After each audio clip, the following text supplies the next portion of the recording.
We got microphones up there. We got microphones there, so you can just shout whatever the fuck you want to say. Fuck you. You can shout fuck you. If you want to eat shit, you say eat shit. If you want to say I'm a sick motherfucker, say I'm a sick motherfucker. Say I'm a sick motherfucker. I'm a sick motherfucker. What?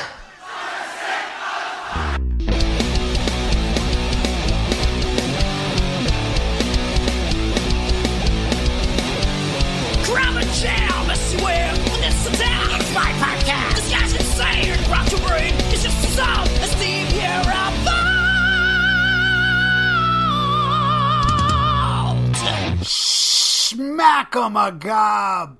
The Viera Vault rolls in again. Another Sunday. Bam. And I got a crossover episode with the plug again with my good friend Nate Bushy Atchison. And he'll be airing the unedited episode. We're mostly unedited. I'm sure he tweaks a little here and there because we go off on tangents of different things. But I condense mine where it's only about Twisted fucking Sister. But I highly recommend you hear the plug version. I don't know if it's up yet. Should be. Check out the plug with Bushy. All our crossover episodes are different. You know, I edit mine more. And he leaves a big chunk of it. He told me he really liked this.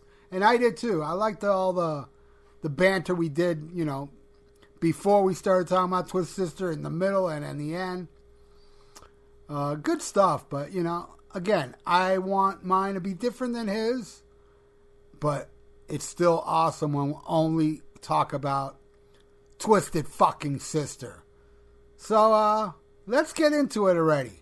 Take it away, Bushy. Well, all right. Welcome to another Plug and Viera Vault crossover show. That's outstanding. I have with me today, obviously, the great Dr. Fuck himself, Ralph Viera. How you doing today? Damn, I'm doing great. You know why? Why? Why? Because I'm fucking Dr. Fuck. That's why I feel great. I mean, if you got to be anybody, be Dr. Fuck. Yeah, man. Well, it's hard to do that. You know, you need to have a very warped mind. And not a lot of people think like me.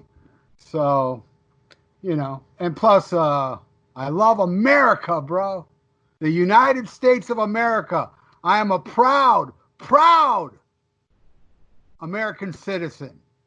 Greatest country on the face of the earth. Hell yeah. Absolutely. Well, we're here to talk about the reissue. Not the original, although I did pull out my original vinyl. The reissue, I didn't realize this had been out this long. Came out in 2018 of Twisted Sister, You Can't Stop Rock and Roll. Yeah. And like I said, I know you've been a fan much longer just because, well, you're an old fuck. Yeah. When did they come across your radar? When did you become a fan of Twisted? Well, the first time I even heard of them was MTV had a little bumper in between videos. You know, you're watching MTV. And they showed a little tiny clip of the song You Can't Stop Rock and Roll. That's how late I came into it. I wasn't aware of them during Under the Blade or the club days that they were around 10 years before all that, you know? Right. Never right, yeah. heard, I don't know, Riding it out in the streets. Maybe I saw them in a magazine, but my memory is that little tiny clip of You Can't Stop Rock and Roll. And I loved it so much because they would show that clip a lot. And I was like, God. And then finally, I saw the video. They played it. And I was like, I got to get this. This is so good. And this is my first Twisted Sister album. And maybe timeline's everything, but it's my favorite, man. This has always been my favorite Twisted Sister. Then I went back and got Under the Blade. Actually, my friend had Under the Blade on cassette. Really hard to find. But I did find it in a store, an import shop in Fort Lauderdale. Had it. And I bought it. That's before, because for those that don't know, Under the Blade was not re-recorded, remastered, and it sounds totally different. Mark Mendoza did it. And Atlantic Records released it after, you know, the success of Stay Hungry and before Come Out and Play came out. Oh, so, okay. See, I didn't even know that. Yeah, a lot of people hate the newer version. And I like the secret version more. But, you know, I mean, I did a podcast recently. Want to plug it. They're called This Podcast Belongs to Them. It's on the I've watched, excuse me, I've watched a couple of those episodes that you appeared on. Yeah, we did a on Twisted YouTube. Sister one. We did one, and it's I don't even know why I was going. Oh, because everybody was there. Fuck that version. I was like, yeah, that version sucks. But I have it, and after we recorded, I said, man, I haven't heard this forever because I don't know why. I'm a completist. I own everything. Sure. So I had to go buy that, and I remember listening to it back then, going, yeah, secret version's better, and I never put it on again. So after I'm there slamming it with everybody because. You listen to me now and you watch that episode, you're probably going to think, oh, look at Ralph, peer pressure. No, I actually did feel that way during it. And I will rectify it next podcast we do. I'll say, guys, I listened to Stay Hungry, that 84 version, and I think it kicks ass. Still like the secret version more, but it's not as bad as I said in that episode because I haven't heard it so long. But they did not touch You Can't Stop Rock and Roll in this deluxe. It's exactly how it was recorded back then. And it doesn't sound different, but it's beefier. And I also want to stress everybody out there: stay away from Captain Howdy, but also stay away from Stay Hungry's. Both Stay Hungry was re-recorded called Still Hungry. Still Hungry, and Terrible. I'll piss you off because some songs I like, others I don't. I'm 50-50 on that one. That one's terrible. And also, the Stay Hungry 25th anniversary, whatever the fuck, they botched it up. Really? So when you put it on, find the original CD. You listen to that remastered one, I don't know what the fuck they were thinking. It's like the lowest CD I own. I mean, you crank that shit all the way up, and it's really not that loud. Oh, wow. Yeah, they really fucked it up. This is the 25th anniversary, not the Still Hungry. No, it's Stay Hungry, but and they released it with another CD that's all outtakes. Some are good, but it's like, dude, I'm talking about 50 songs. Some are not that long, so it's hard to digest it, and so it's hard to put on a CD with 50 songs and kind of digest what's the good ones, what's the not. But I mean, that's just me. But that's like trying to go through the vault. Yeah. I'm still working through that. I can listen to one, and then I have to go back later, and I still haven't got through the whole thing. As far as the vault goes, I took notes listening to it. Then I put my favorite songs off it in my iPod, so so I don't have to go through that again. And I I'll have to do that sometime. Out of 11 CDs, I made a good CD and a half. Oh, good song. Yeah. Some good shit on there, though. Stuff that's good is fucking awesome. I loved it. So, sure. So, but yeah, most of it's just fucking garbage. Kind of like the Stay Hungry thing. It's like, everything they threw at the wall during the recording session is on there. Little clips, big clips. It's a confusing CD. Now, that's something for like a super Uber fan. Yeah, and I am one, so I'm glad I have it. But I'm just explaining that, man, it's hard for me to remember how it was. I just remember song after song after song. I was like, damn, dude, this is fucking endless. There are some full songs that I remember are good, but I can't remember offhand. That's great stuff. See, because I'm younger. I'm born 75. So I got into rock and roll. I mean, I got into rock and roll and metal early. We were in Heidelberg, Germany from 83 to 86.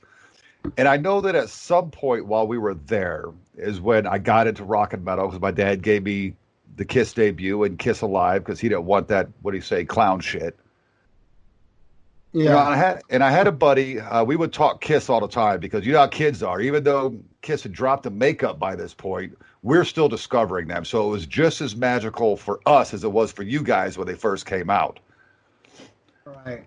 And I know that I had heard We're Not Going to Take It, but it was on some kids show that I used to watch called Kids Incorporated, where they would lip sync all these songs, but it was actually them singing, but for television purposes. But somewhere in there, I remember seeing the album come out and play, and I was overseas. And I was just kind of amazed by the manhole cover thing. You know, Right. you open, you flip that thing, and that scary looking drag queen that's like the worst drag queen ever is Right. jumping out at you. And as a, somewhere between 8 and 10-year-old kid, I was fascinated. Never got any of their music. Come back to the States, mom and dad get divorced. Mom marries a metalhead, and that was shocking. He was 10 years younger. So the man's only about 10 years older than I am. I He am was too. I'm 65, man. No, the year. Oh, gotcha. I'm 65. You're 75. 10 years younger. Right. Well, And he was a wiser. huge metalhead, and he used to record well before Headbangers Ball. You know how they would have those hour blocks of just, hard rock, heavy metal. He had those 8-hour VHS tapes loaded with videos. And, we were over at his place one day, and he puts in this tape because he knew, the stuff that I was into so far. At that point, we're talking Kiss, AC/DC, a little bit of Cinderella. Yeah, that could be it, really, at that point. I hadn't really discovered metal yet. And he puts this VHS tape in the VCR, and I'm getting bombasted with Wasp, with Megadeth, with, not Metallica. I don't think one had come out yet. That's the only video they had done to that point. But I'm just getting hammered with all these videos. And of course, the We're Not Going to Take It and I Want to Rock videos were back to back. Hilarious. And I was like, holy shit, I got to check these guys out. So I went out and bought, Stay Hungry and Come Out and Play. And eventually Love Is for Suckers. And I've been a fan ever since. The funny thing is, when I got this album, this reissue, because I've got the vinyl, I've never put it on my turntable ever. And like I was telling you earlier, I thought I had an original pressing. I'm missing one number. Instead of 7800074-1, I've got 80074-1. So I'm assuming it's a later print. But I had no knowledge of this album, You Can't Stop Rock and Roll. I was definitely a Stay Hungry, Come Out and Play, and Love Is for Suckers guy. Until Big Hits and Nasty Cuts came out. And that's when I started discovering some of the early stuff, obviously, because you have Under the Blade, you have You Can't Stop Rock and Roll, Destroyer. I Am I Me and I'll Never Grow Up Now are the two songs that really stuck out to me on that, which led me to backtrack and find the rest of this, this discography. And I will tell you this, when I bought this album, and I didn't even know it existed, this reissue, until you had posted on Facebook. Terrence had got it for you. I was like, holy fuck, I didn't even know this thing existed. So I ordered it off of Amazon. Did not leave my CD player in my car for 3 weeks. And that's between both the album with the 3 extra songs and the concert, the second disc. They were interchanging. I got about a 25-minute drive to work up and down the mountain every day. Just never left my stereo in the car. It's fucking brilliant, if you ask me. Hell yeah. Fucking great album, man. I love every fucking track off it. Every single song. I do. Let's see. As I'm looking at it, I like the original 10. What? The original 10 that were on the original album. They had those. Oh, three no, I'm bonus not talking tracks. about bonus tracks. No, okay. Dude, I hate bonus tracks. Now, let me explain why. Bonus tracks ruins the album experience. I'm fine with putting bonus tracks on a separate disc, but I hate when I listen to an album so used to, then like 2 songs that most of the time weren't good enough to be on the album, have to do shit up. I mean, for me, I hate it. A great example is those Cheap Trick CDs, those early ones. Man, they threw some really shitty songs at the end. Well, the unreleased I Dig Go-Go Girls. Boy, I don't dig that song, man. And it's like, and fucking stuff, that is the perfect album. The very first Cheap Trick album. It's perfection. And then all of a sudden they got these douchey fucking songs that were worked on where the producer said, are you kidding me? This shit sucks. Well, let's keep the tapes and we'll put it out on this.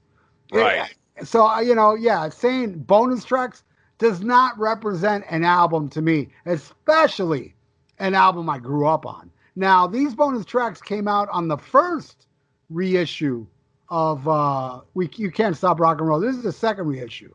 The Okay, first see, one I didn't even know that. yeah, the first one was like sometime in the 90s. It just broke the bonus track. They reissued. Oh, you know why you don't know that? Because I found this out during that podcast I did. All those reissues are out of print. They were released by, I believe, Spitfire Records. It's a company that went out of print. So they re-released both they re-released the Atlantic version of Under the Blade, You Can't Stop Rock and Roll, Stay Hungry, everything, I think, all of them, and with bonus tracks, and it's shit. It's just shit. I hate it. I remember one of these songs. Let me grab my glass. Well, can you name them for me? The two bonus tracks. 'Cause I remember one of them was okay. There's three. There's One Bad Woman, Four Barrel Heart of Love, and Feel the Power. Feel the Power. That one I liked, but the other two was like, oh God. It sounded like who the fuck wrote this? J.J. French? Yeah. One Bad Woman is cheesy. Yeah, it sounds like those songs Twisted Sister would do in the 70s that J.J. wrote. J.J. had a lot of songs, and it sounds like that, And by the way, before D took over all the songwriting and became just a fucking beast. Yeah, and that's another thing. I've heard people say, yeah, bullshit, D wrote everything.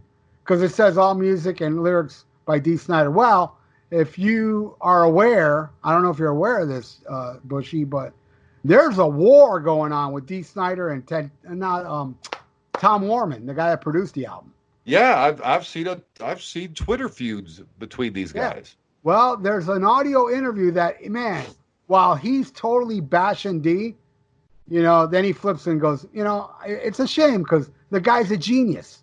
He would walk into the studio and show the band how to play the song. He wrote the music and the lyrics. This is the producer saying it in the middle of a war with this guy. Wow. So it must be true that D. Snyder writes all the music, all the lyrics for Twisted Sister. I was skeptical too. But when I heard that, I said, holy shit, D's a fucking genius. And Tom Warman was praising him, saying how amazing he was at, coming up with songs and lyrics. He's never seen that before. Of all the bands he produced, all bands had input. Not Twisted Sister. It was all D. D even showed JJ how to play the drums, how to play the drums on the songs, guitars, Mark Mendoza. He showed them all. And that's pretty fucking impressive, man. Yeah, that. I would have never guessed that. I would have thought he would have come in with a chord progression and said, all right, guys, now figure out, we're going to do it in this time. And, of course, the 80s, too. Everything was 4/4. But you work on your fills, Eddie and JJ, you work on your guitar fills and your solos. And Mark, you just beat the fuck out of your bass. I've never seen a guy not play the bass. He just beats the fuck out of his bass. He's an amazing bass player, Mark. And he doesn't slap. That's the funny thing. For a guy that beats the shit out of his bass, he doesn't slap. He's amazing. That guy is just an amazing bass player. What a great solid rhythm section. Oh, for real. Musically, the most, JJ and Fingers are capable, but they don't really stand out. They play for the song, which is fine with me. But, you can't say JJ and Eddie are technically as badass as AJ and the Animal. I mean, those guys are awesome on their instruments, But Piro and Mendoza, they're fucking they're right there. Yep, they're awesome. And I'll tell you this right now, man. Twisted Sister has to be the most vicious fucking band you can see live. I mean. And I never got to see him. And that's another one of the reasons I wanted to chat with you, in regards to this album, is I know you've got some live stories. And Twisted Sister is not a band you want to play with. You just don't. Last time I saw them, I went to New Jersey to the Hurricane Relief concert. It was Twisted Sister, Anvil, TT Quick, Raven, I know there was another. The Rods. Now, I'm a huge fan of all these fucking bands. I dig the Rods. I have one of their albums. I had never heard of Raven until me, you, and Ian saw him in Nashville. And, like I told you, I saw a Madison Square Garden quality show in a fucking bar the size of a bedroom. Yeah, they're amazing. Raven are just, they're And the you're real and deal. you're about to tell me that Twisted Sister blew them off the stage? Blew everybody off the stage. And here's the fucked up part. D had to be somewhere like early in the morning. So Twisted Sister ended up not headlining. They did a headlining set, but they played right in the middle. Like right after it was some local band, then the Rods and Raven, then Twisted Sister. Anvil had to follow them. Oh, And, fuck that. but Anvil's great, but God, it was just, I mean, they came out and they slaughtered. They just slaughtered it. And it's just a sight to behold. Twisted Sister live is the most intense band I've ever seen live. Not the greatest band I've seen live, top 5 for sure. Maybe my second favorite, second or third. Van Halen with Dave, Pantera, and Twisted Sister are the 3 greatest live bands as far as energy. That type of show of energized fucking show. Those 3 bands. I've Yeah, never see, seen anybody I top. keep hoping against hope that Twisted Sister will eventually release a live concert video. They've got to have footage that can Well, be mastered no, somewhere. man, they have some great ones, Bushy. Dude, you definitely got to get. There's a double CD, a double DVD out there. I so recommend this. It's Twisted Sister in a club, but professionally shot. But it's a big club, Right. and it was their last show before going to England to record Under the Blade. And the second disc is the 9/11, 9/11 when they first reunited Right. for this 9/11 thing that happened in New York. So it's so worth it. Then they have a live at Wacken. They have the Still Stay Hungry live '84. They have a lot of stuff available How the out there, fuck man. did I not know any of this? Because anytime I'm on Amazon searching for live concerts, this shit never shows up. Oh yeah, well, maybe it's out of print, but holy fuck, those are worth having. Yeah, I'll Really worth having. definitely have to look into that because, like I said, they're a band I never got to experience other than in the documentary. And it's awesome to hear that when you went and saw them, they still had that mentality of we're going to kill everybody because that was their club days. Yeah, It's like it we never don't give a escaped fuck them. who's on stage. We're going to destroy them. It never escaped them. Then, I saw them back in the Stay Hungry tour twice, actually. They came back with Maiden. The first time was Dokken and YT. Solid fucking show. But my God, man, they were just savages. I mean, they were like just, it was like they let, cages open and wild dogs out on stage. That's what Twisted Sister would be. And they have this fucking foaming front man, frothing at the mouth. That if you ain't into it, he's gonna call you out. Oh, And brutal! I and, love watching that kind of yeah, footage because he'll just berate the fuck out of yeah, anybody if you're not into it. yep. Call them jackoffs and dicks with ears. Nobody, and and that to me, as far as the yapping, oh no, nobody can beat D. Snyder. I'm sorry. As far as a front man, the yapping, because the thing about D. Snyder, and this is very inspirational to me because I do the same thing live. D. Snyder goes out there and he doesn't know what he's going to do. It's not pre-planned. It's Right. all spontaneous. And that's how I always perform. I don't know what the fuck I'm going to say between songs. I just let the moment, and that's what D. Snyder's the king at. And I applaud him, man. You talk about ridiculously underrated as not only a vocalist, but as a frontman. Forget it. D. Snyder's, for me, as far as like, talking, nobody's better. Not even Dave, who I consider the greatest frontman ever, but Dave was scripted. D was like, and Dave would just say a few words and stuff. D would Right. just ramble, man, and fucking just berate you, or just fuck around and Well, they uh, had 10 years to fucking get it down. I mean, you got to yeah, figure all that time. At first, it was JJ that was doing all the talking. right. D weasels his way in. Now they're sharing it, and then finally, fucking he's taken over because he is a beast. Everything I know about the band says he's a beast, and I will make this admission. Everybody knows that Kiss is my all-time favorite band. Twisted Sister over the last few months, because I've been listening to them a lot. Man, Twisted is just really, really trying to edge Kiss out. I think the only thing that saves Kiss is their discography. They just have more music. As far as time frame goes, I'll take Twist Sister over Kiss anytime, like when they were both at it. But I like 70s Kiss more, but the 80s Kiss compared to Twist Sister, to me, it's not even close. Listen, and I'm talking about the first 3 albums. Yeah. Well, I definitely get that. Under the Blade, You Can't Stop Rock and Roll, and Stay Hungry. Those 3 albums, to me, trump all 80s Kiss. Yes, even Creatures. Fight me. No, I won't fight you. I'm actually not a huge fan of Creatures. I'm in that minority. There's a few songs I like, but I'm not a huge fan. I think Creatures is their best album of the 80s, but, that's me. Yeah. See it. I'm more of a Asylum. I liked Asylum, though. They look goofy, but I like the music on it. But see, I liked that look. That's my coming into metal in the glam, second wave of glam era. Rock stars are supposed to have long hair and bright, flashy clothes. And spandex. That's there is no rule. Like. There's no rules to rock and roll, motherfucker. Exactly. Now we can't even say you got to have long hair because even that's gone out the door. Yeah, exactly. Fucking, you can have short hairs and I'll still love fucking Asylum. I'll fucking take off their wigs. I'll still love Asylum, The music's good on it. It's good. It's just that look to me, it's just, I don't know, man. You got to understand, Bushy. You're younger than me. I was already, I cut my teeth on the new wave of British heavy metal. And where it was jeans and t-shirt. And, I don't mind a little glam. Don't get me wrong. But when I see it done over and over and over, and then we have this fucking gods of the 70s Kiss just jumping on every fucking bandwagon of what everybody's wearing and sounding like, it just disgusted me.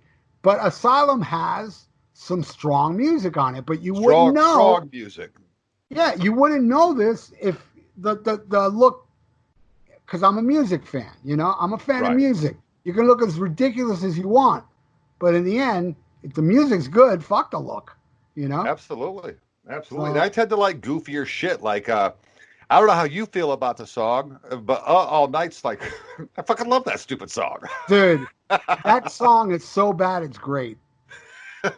I love it. Great guitar riff. Bruce is killing on that album. It's a really stupid song, but I have to admit, I love Kiss Meets the Fan of the Park, because it's so stupid. Same reasons I love All Night, but, Yeah, Fan of the Park, Jesus, that was ridiculous.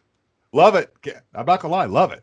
Oh, that movie is fucking awesome. It's so stupid, it's great. As a 13-year-old, because I saw it when it premiered on NBC on Halloween night. I saw it, and I was the biggest Kiss fan at the time. I hated it. I was like, what the fuck is this garbage I'm looking at? But as the years go by and I look at it through a more insane brain than I had at 13, because at 13 I had class, Now I'm classless, and I think it's great. The 13-year-old is ashamed of me now. That's awesome. I have to ask you about your vinyl, because I know you have this vinyl. What color? Because the CD come out pink. That threw me off because my vinyl's black with pink lettering. Yeah, well, the black is the American release. Gotcha. Okay. The pink is the European release. I have both on vinyl, both originals. Everything else is the same. The inner sleeve, the back cover. It's just the colors are different. Yeah, the U.S. version is black, and I believe only in Europe is it pink, and then the rest of the world, I think Japan, it's black. I could be wrong, but I know for sure I have the UK pressing of, and I found it I found it about 3 years ago at a record store. It wasn't even a record store. It was like, what do they call those things where people get together, vendors get together and just sell records? Vinyl convention or something. And I found it there and I was like, oh shit, fuck yeah, I'm getting this, because I'd known about it. I was like, cool, I'll get this. I just bought it for the cover. But, I've had my You Can't Stop Rock and Roll since '83. So, yeah, it has its worn factor. So this one was in pristine condition, so I play that one now. That's awesome. On that album, let's take the 3 bonus tracks out. Because we both pretty much agreed that Feel the Power is the only strong one of those 3. And I still like the rest of the album more than Feel the Power, but I'm just saying, out of those 3, I like that one the best. Yeah, and I actually agree. Like I said, One Bad Woman, I can't stand. I skip it. Four Barrel Heart of Love, I can get through it if I have to keep both hands on the wheel because I'm coming to a curve because mountain roads are very curvy. Yeah, you can fly off the mountain if you get into that song. But of the 10 original tracks, what's your favorite on this? Title track, hands down. You Can't Stop Rock and Roll. First song I ever heard, but dude, that song, man, those lyrics, like a juggernaut, like a rising force, it's a juggernaut, stream at force, never to be topped. Cosmic power roaring from the sky. No, rock ain't gonna die. I love that shit, dude. Oh, hell yeah. And you guys, you and Ian, you performed that at the last Rocket Pod. So That's right. I forgot about that. Yeah, we performed it live. Yeah, great 'cause, stuff. I believe they said we're gonna do some really shitty song. I don't know what it was, or you want to do Can't Stop Rock and Roll. I was like, dude, Can't Stop Rock and Roll, dude. Fuck that. I ain't singing no, poofy hair shit. I'm gonna listen to that. Oh, And, I so want to see Ralph sing some poofy hair shit. No, it ain't gonna happen. And and I did some, but it's actually songs I like from poofy hair bands. Like I've done Live Wire live, Knock 'em Dead Kid. I've done some of those. But what was Least I gonna favorite. say? Least favorite, I'll say. Okay, let me look at the tracks. God, man, they're all so good. Dude, this is a strong fucking album. I would say, but I'm not going to say. I'm going to say, if I didn't go through the experience I did with this girl that girlfriend I loved 10 years ago, she destroyed me so bad, I would have said I've had enough. But I've had enough. Listen to those lyrics. It mirrors exactly what me and her went through. So then it would have to be, damn, maybe The Power and the Glory. And I love that one too. Power and the Glory. Because the rest I love. Oh, wait. No. Wait. I forgot. The Suzanne song. I was going to say, I would have really expected you to say Suzette's song because you're not a ballad guy. I am if it's a good ballad, and I think it is a good ballad, but no, it's not as good as Power and the Glory. It would be the weakest song on this album, but I love it. I love that ballad. It's so, it's predictable. It's nothing, to write home about, but I think it's cute, man. And dude, let me tell you something. If I was married to Suzette, I could do even a worse song than that. Man, his girlfriend, his wife is so fucking hot. Dude, it's ridiculous. I have the whole season of Growing Up Twisted. She's beautiful, man. And I'm like, that chick still has a tight little ass. Oh my God. This is nothing to see because I don't know if you do it or not. A couple episodes ago, I had a long conversation with Jesse Blaze, Dee's son.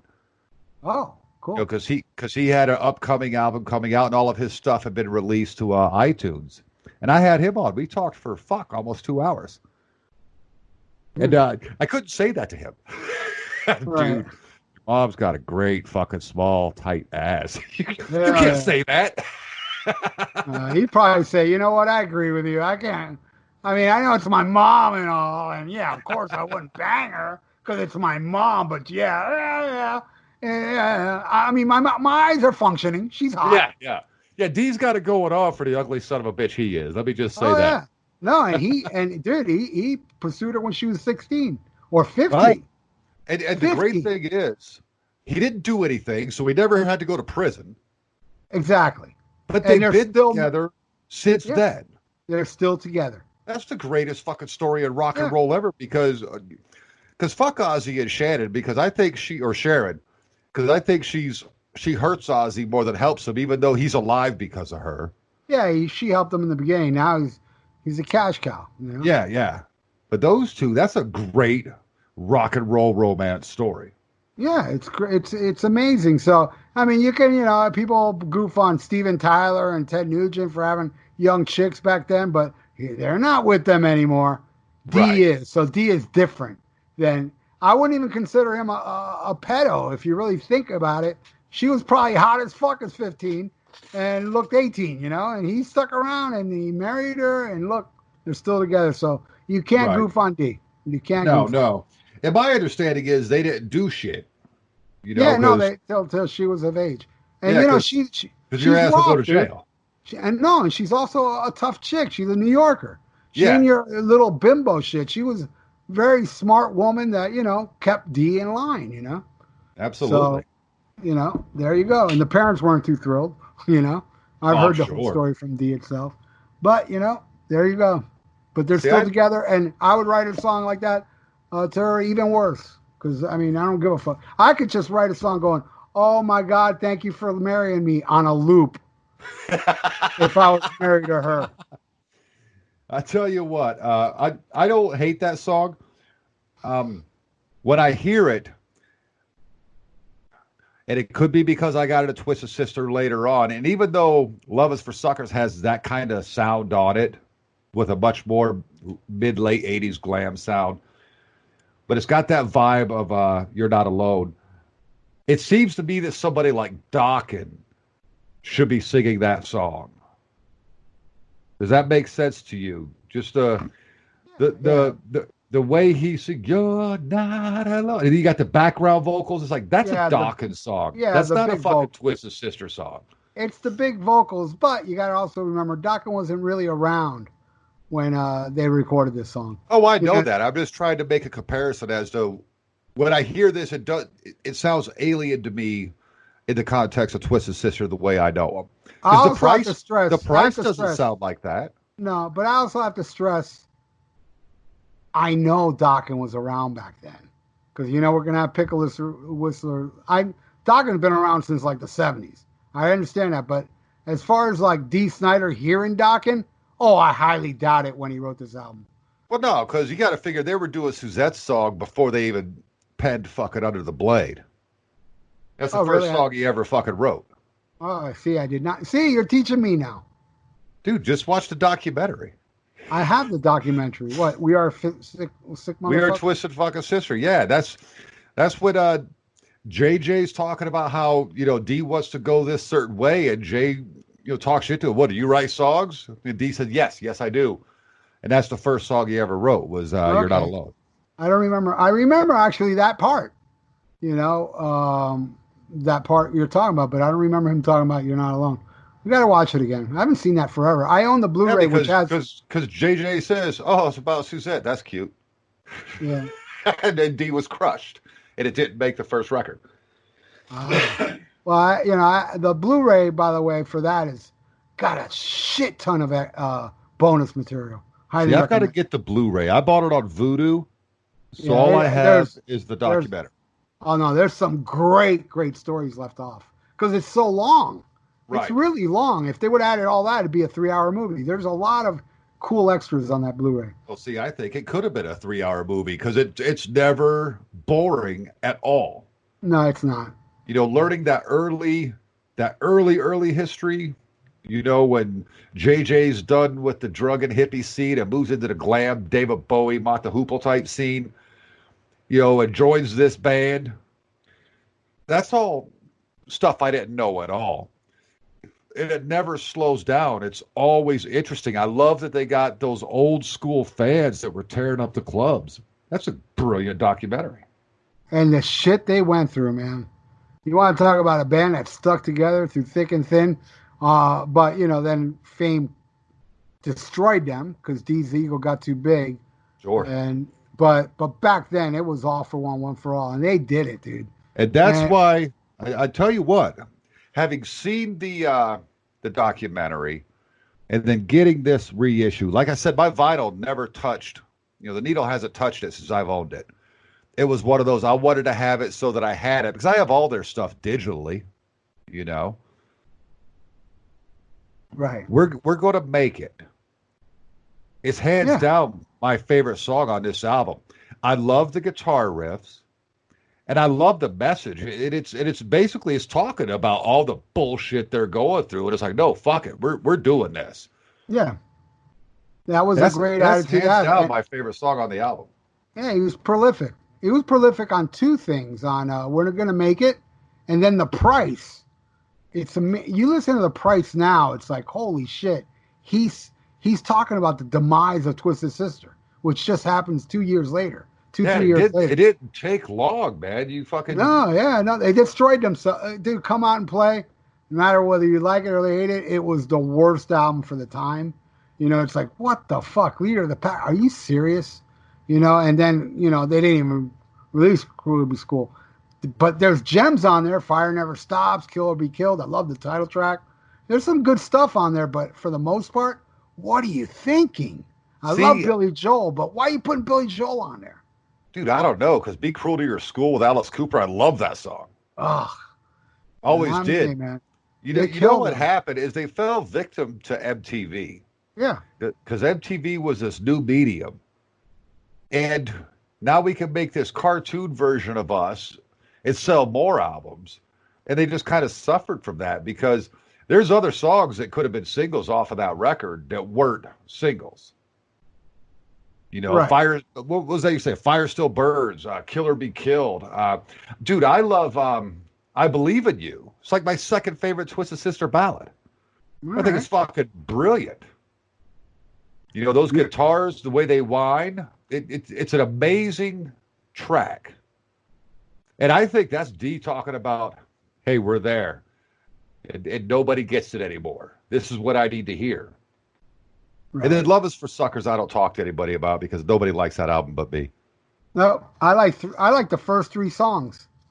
Wake Up Sleeping Giant, Hot Love, and the title track. I like those three songs. The rest I cannot believe you like Hot Love.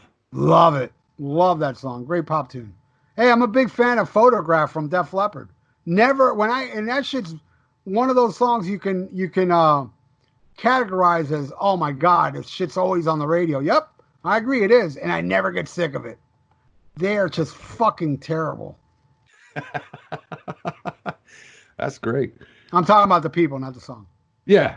I know what you're saying. But yeah, if it's a good pop song, I'm gonna like it. And I think Hot Love is a great pop song. I like most of that record. But it's the kind of metal I like. That hairy, glammy fucking metal is what I like. Which is funny that I like this old school Twisted so much more. Like, I'm looking at this and I'm trying to find a worse song, because We're Gonna Make It's definitely my favorite. I Am I Me was an anthem for me when I heard it, and I didn't hear it until Big Hits and Nasty Cuts. Man, maybe The Power of the Glory is like my least favorite on it. Yeah, as I said, if it wasn't for Suzette's song, I'd say that would probably be but I still love it. Yeah, it's still not bad. The kids are back, kills. Like a Knife, it kills. Ride to Live, kills. I Am I Me, kills. This whole fucking album just slays. Knife in the Back will be a very close second for me as my favorite. Absolutely love that song. That song is so good. You Can't Stop Rock and Roll. That's just very ballsy, in your face. It's like, here we come. This was one of those records that when I bought, I couldn't stop listening to it. I would listen to it several times a day, over and over and over again. It was, there's certain albums that come out that I get that way with, I just play it over and over and over, and that's one of them. I feel you. Like I said, when I bought this, it never left my CD player. And when I throw it on, which I listened to You Can't Stop Rock and Roll, I think like last month or something, I always get a charge out of it. It's in your face rock and roll. That's what it is. It's, we're not technically proficient. It's just, we're going to bash your face in, in the same, early Twist Sister may not sound like it, but it's got that same attitude as Motorhead. It's like Motorhead weren't like, virtuosos, but they'd hit you over the head with their songs. And that's what Twist Sister did. They would hit you over the head with their songs. And, going back to I Am On Me, I've said this on many, many occasions. I Am On Me molded me. I remember you saying that before. Yeah, and Fight the Good Fight from Triumph. Songs like that, those positivity songs were kind of like you're giving the middle finger to everybody that said, you're not going to fucking do anything, Right. You can't get nowhere, you're a loser. That, Dee was speaking to me. Rick Emmett was speaking to me. I got to tell you, I got that feeling when I first heard that particular track. Again, it was Big Hits and Nasty Cuts when I heard it for the first time because I was still living at home. I was still a kid. Right. But I had that same feeling. It's like, yes, because my dad swore I listened to metal just to piss him off. It's like, dude, I'm spending thousands of dollars in the late 80s. buying music. Because I was a music buying machine. My first album I ever bought, you're going to laugh at this. The first album I ever bought with my own money was Def Leppard Hysteria. That lets you know how young I am. But from that moment, I was a music buying machine. Because at the age of 14, I was a tour guide up at the Natural Bridge Caverns in New York. I made $15 a day under the table, plus tips. I worked 7 days a week all summer long. And I would take that fucking money, I would put it in the bank, and I would write a check to Columbia House. I was just a music buying machine. Yes, sir. Me too. I basically was I left my home at a young age, and there were times, dude. There were times I didn't have food because I picked albums over it. I was like, fuck, I ain't got no money for food, but I can't go out, So I would starve, for music. I mean, I was that bad. And I still am to this day. I just ordered 2 vinyls today. I cannot stop. It's a sickness. But hey, it's better than crack and heroin. Yes, it lasts longer. It lasts forever. It lasts forever. Yeah, so I'm with you with I Am, I'm Me. And I don't know where I'll Never Grow Up Now came from. That must be Under the Blade. I don't know that song. Where did it come from? Yeah, I'll Never Grow Up was a song that I'm trying to think. I'll Never Grow Up was actually on the Atlantic version with Mark Mendoza producing it, because I'll Never Grow Up wasn't on the original Under the Blade. Oh, okay. No, the secret version didn't have that. Yeah, they added it as a bonus track. I'm not even sure if, I don't know, I could be wrong. I don't know when that shit was recorded. Maybe it was during the Under the Blade sessions. I don't know, but I don't know either. Like I said, Big Hits and Nasty Cuts. That's where I discovered it. yeah, I believe it was, because now as I'm thinking about it, that DVD I was talking about earlier before they went to England, I believe it's performed on there. So it must have been recorded during the Under the Blade sessions. I just know that those lyrics kind of resonated with me because I was expected to join the army, get married, settle down, and D said, "Hey, what are you doing with your life? You better settle down and find yourself a wife." And I was like, "Holy fuck, dude!" I'll never grow up. I was like, "Yes, that's the life I want." And then I fucking grew up. Should have listened to that song more. I mean, you're gonna have to grow up in some aspects of life, but I have that same carefree mentality as a 16-year-old when I was listening to this for the first time. Well, here's the thing I've discovered about metalheads that I love so much. I don't know what it is about us, but it doesn't matter if it's that song. We just hear that song. We could be out in public, not paying attention to anything, but that song comes on. And for most of us now, sometimes our songs come on over the fucking loudspeakers at the grocery store. But you hear that song, a metalhead will start banging his head and fucking play an air guitar in the middle of everywhere. They don't care. What song are you talking about? There's a lot of 80s songs for me that'll they'll just come on, over the loudspeaker at a grocery store. You're like, what the hell? And I'll start rocking out.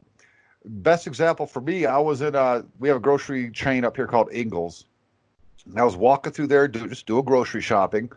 And I always embarrass Nevaeh, always, because they always have good music playing. It's a lot of 80s pop. But one day, fucking, like, Girls, Girls, Girls by Motley comes on. I'm in the middle of the grocery store, banging my head a little bit, playing air guitars. What the Dad, stop. Can't help it.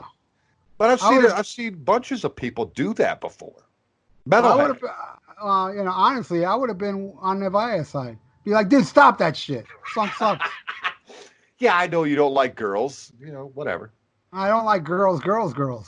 I've always loved that song. Greatest stripper song ever. Oh, no, I beg to differ. You know what the greatest stripper song is? What's that? Fuck if I know. I don't go to strip clubs. I'm not going to fucking waste my money for a hard-on. Kidding me? I dated a stripper when I was in the Army, and for that reason, I could not listen to White Zombie, More Human Than Human, without getting aroused. She used to dance to that song for me. So that song, I can't listen to that song. I'm like, oh shit. Dick's like, hey, Dick starts going, hey, where's Isabel? Like, dude, that was like fucking 25 years ago. Calm down. That's a good song. I like that one. It is a good song. Let's because I'm opening this CD up. It's got the single cover, it looks like, for I Am I Me on it. And I believe I own that. Let me open this thing up. Hold on. I think I do have that. It has some live tracks on it, right? I believe I'm just looking at the picture. You know, Twisted Sisters, them in their heyday. It says I Am I Me plus live marquee recording, which we know. Oh, no, I don't have this. Yeah, I'm looking at the cover now. No, I don't own this. But that's what I want to talk about is that second CD.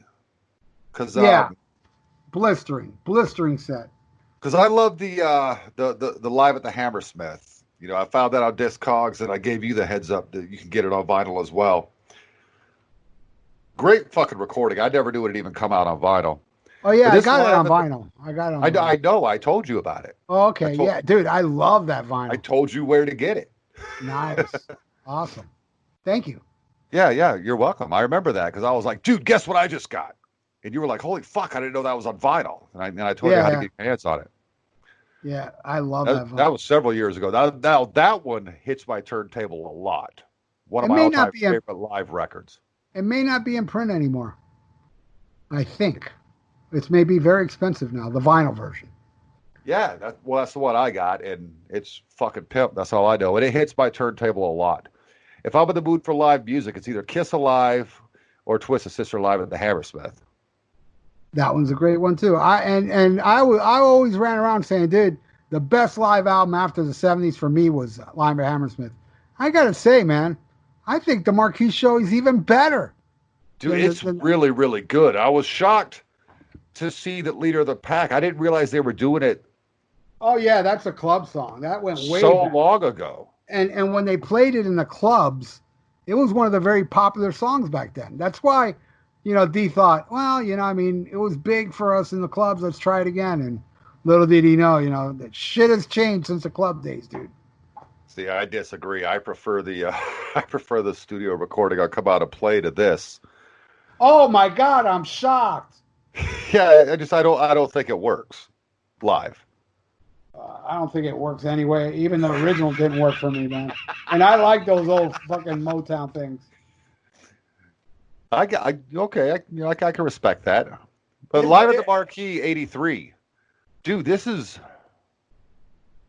I'm looking through all this, and it's just crusher after crush after crush after crush, and then Leader of the Pack, but then crush and then crush and then crush. Yeah, the thing is that they already were about to release "You Can't Stop Rock and Roll." It wasn't out yet, so this set list is very heavy on Under the Blade, right. Which is great. I love that, and they really they're just on fire. And Dee does some great rapping on this fucking album between songs.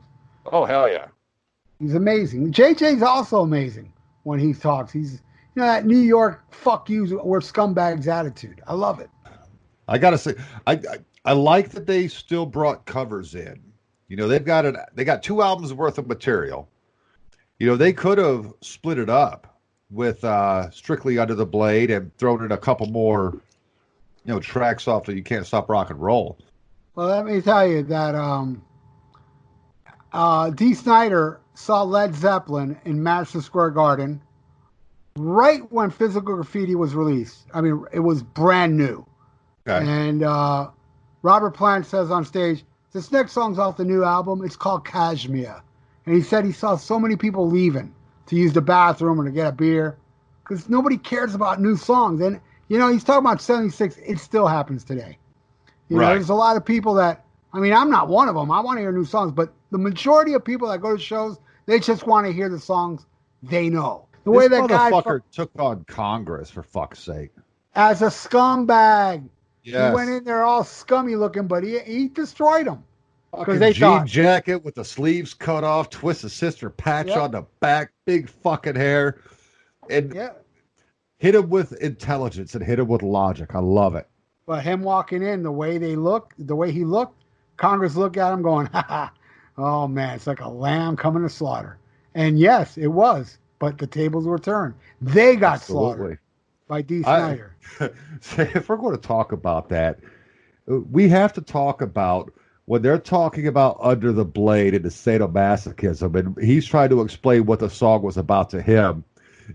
He's looking at Senator Al Gore and says, it must be Tipper Gore who's having these thoughts.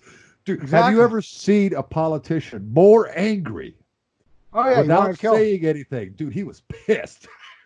He wanted to kill him. You know, the bottom line, I mean, the moral of that whole story is fuck Tipper Gore, fuck censorship. You know, I mean, not to get political, but seriously, man, Goya Foods, man.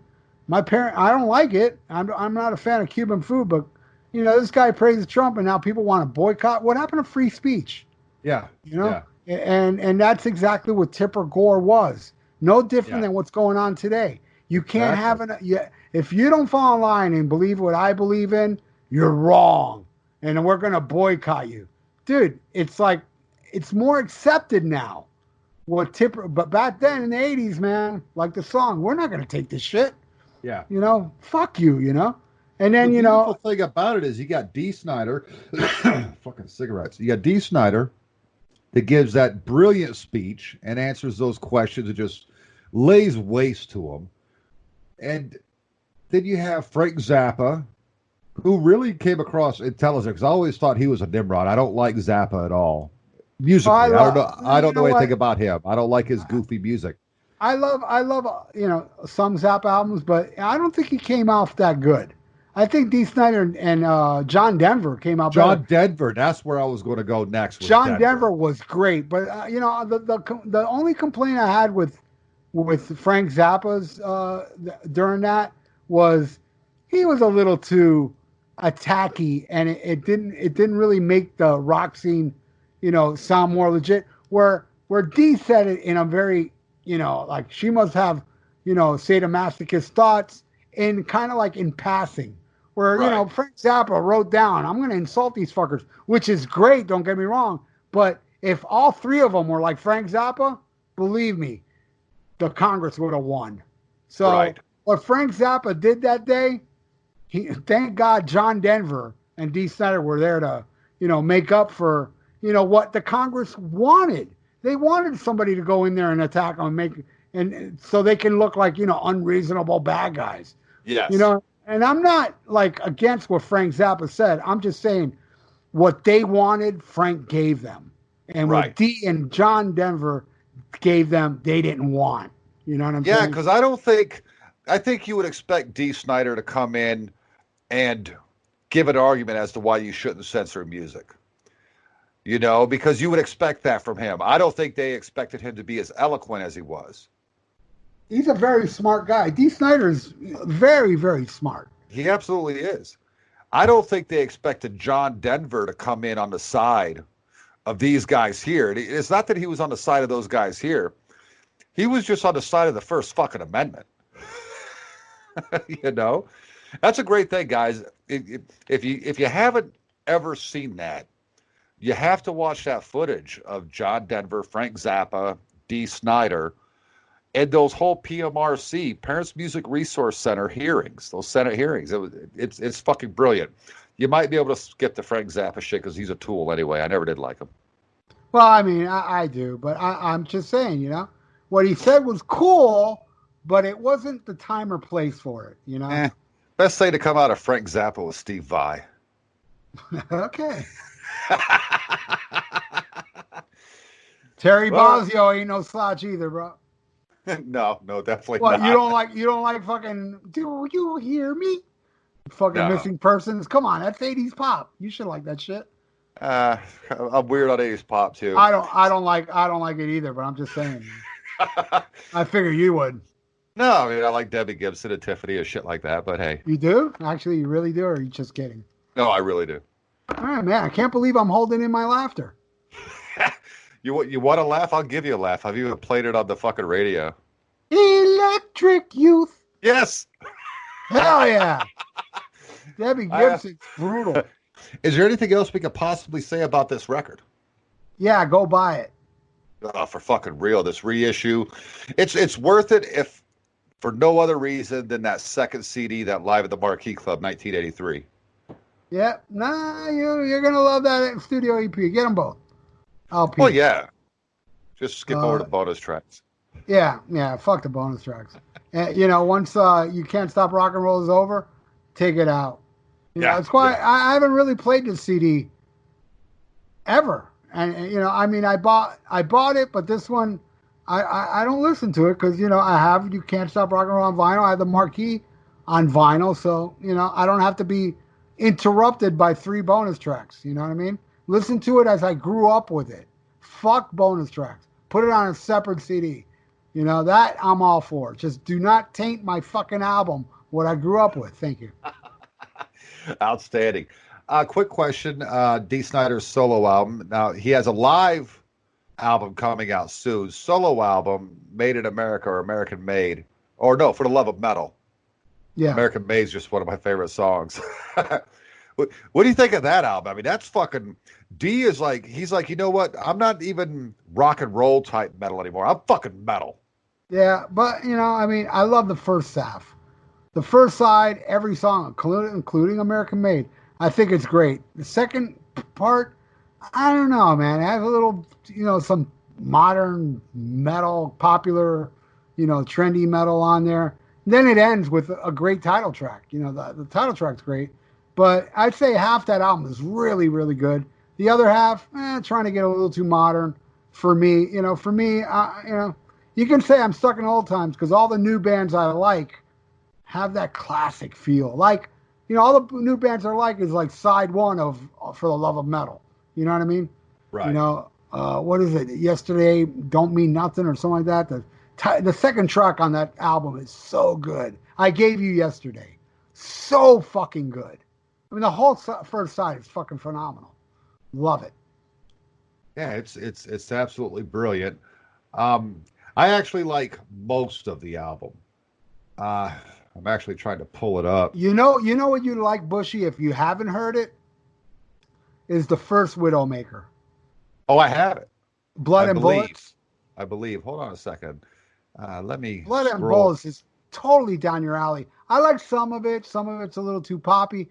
But that second one, Stand By for Pain from Widowmaker, fucking rules. That's the one I have, Stand By for Pain. Oh, no. You know what?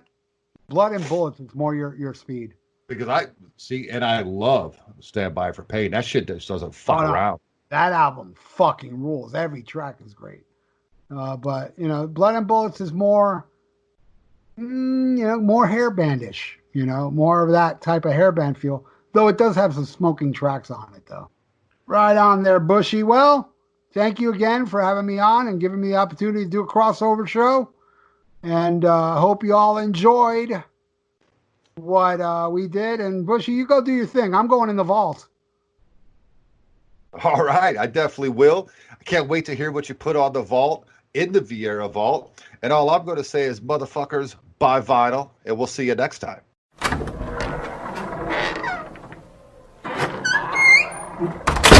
All right, we're in the vault, and again, thank you, Bushy, with the plug. Check it out. When he puts his up, it's going to be unedited, hours longer. We talk about other stuff other than Twisted Fucking Sister. So anyway, this is what I'm going to play. Obviously, I want to play something from Twisted Sister. And, my favorite song off the album is You Can't Stop Rock and Roll. But man, a very close second is this song.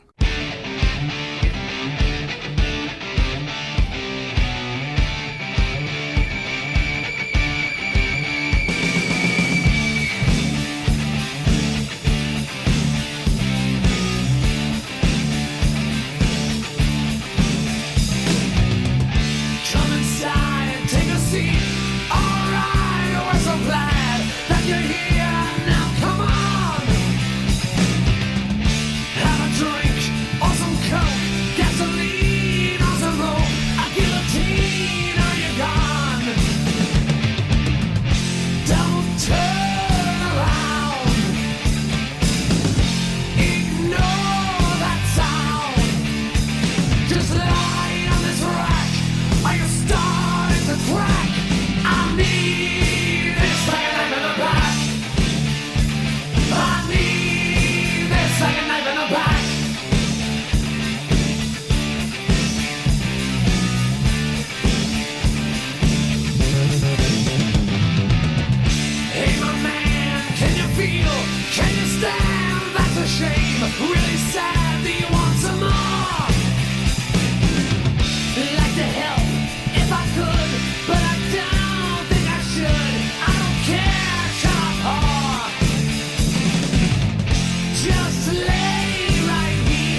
yes, like a knife in the back, off You Can't Stop Rock and Roll. What an amazing album. All these damn decades later, I still get the same charge out of listening to this as I did back then. Thank you so much, especially you that are listening right now, to the Viera Vault. I got some more episodes coming up. I know all you listeners of my podcast, I've heard a couple feedbacks of, dude, it's so cool that you have one up every single week. And yeah, I got a couple more lined up, edited, ready to put up. And you'll have one next Sunday. Every Sunday one airs. And man, I am loving doing this podcast more than you can't believe. I love my old podcast. And I'm not complaining about my old podcast, but I don't know. I have more fun doing this one. I guess because, I don't know. I have no reasons for it. I just enjoy doing it. I enjoy, being in charge of the podcast. And having one up every single week is so awesome. I enjoy it. This podcast, I don't think is as good as my original podcast, the Rock and Metal Combat Podcast, because I think that's the best podcast will ever be.